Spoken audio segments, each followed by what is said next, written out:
All right, let's journey back to 1st century Galilee, right on the eve of the First Jewish-Roman War. The air is absolutely electric with tension, and not just because the Roman legions are on the horizon. No, there's another war brewing. A war of wits, a bitter struggle for control between two of the most cunning rivals you could ever imagine. So, while everyone's bracing for this epic clash with the biggest empire in the world, a totally different battle is being fought in the hills and cities of Galilee. This isn't about armies clashing with swords and shields. This is a shadow war of plots, propaganda, and some serious psychological manipulation. It's a fight for the very soul of the region. Okay, to really wrap our heads around the chaos, we've got to know the key players. First up is Josephus, born in 37 AD, a priest and a big shot from Jerusalem who's been sent to be the governor. His main problem? This guy, John of Gischala, a super ambitious, ruthless upstart who's got his own followers. And kind of watching from the sidelines is King Agrippa II, a king who's technically on Rome's side and is just trying to keep a lid on things. You've got this triangle of power, and it is about to get explosive. So where does this all kick off? Well, our story really gets going with the rise of our antagonist, a man who claws his way up from absolutely nothing, using deceit as his personal ladder. Let's meet John of Gischala. Now, it's super important to remember that this entire account comes from Josephus himself. So, yeah, he doesn't exactly hold back when describing his rival. He calls John a master of deception, a liar who's so good he can make anyone believe him, even his closest friends. He starts small, gets a crew of about 400 robbers together and just starts causing trouble. In Josephus's telling, he's not just some bandit, he's a political force in the making. John has these huge ambitions, right? But there's one tiny problem. He's broke. If he wants power, he needs money, and he looks at the new governor, Josephus, and sees a golden opportunity. And this, right here, is John's first masterpiece of manipulation.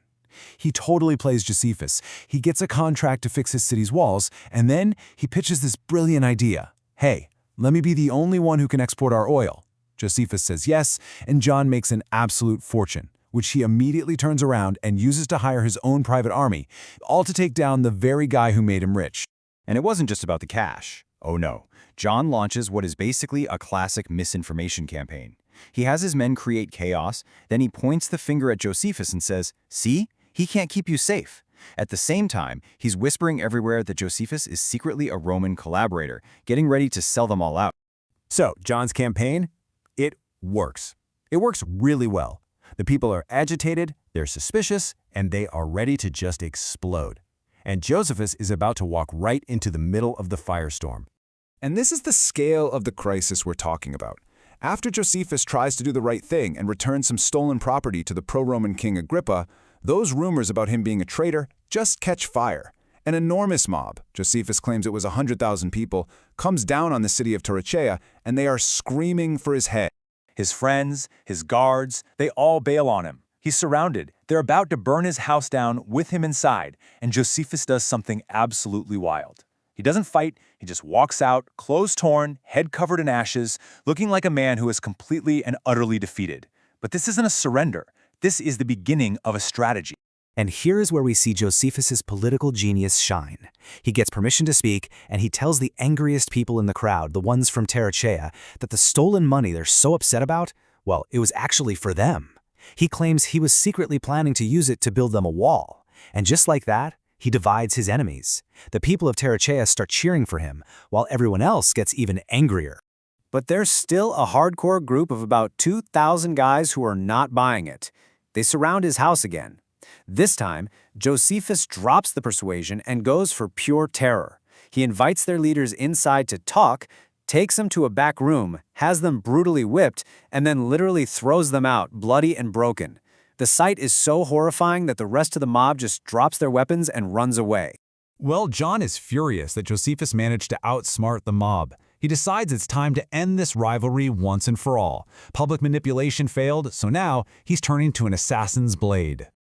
And the plot is so methodical, John fakes being sick just so he can get into the city of Tiberias. Once he's in, he works for 2 straight days, using bribes and lies to turn the entire city against Josephus. By the time Josephus shows up to calm things down, John's assassins are already planted in the crowd, waiting. So Josephus is up there, addressing the people, and the killers start to move in. But just as they draw their swords, the crowd sees the glint of steel and cries out.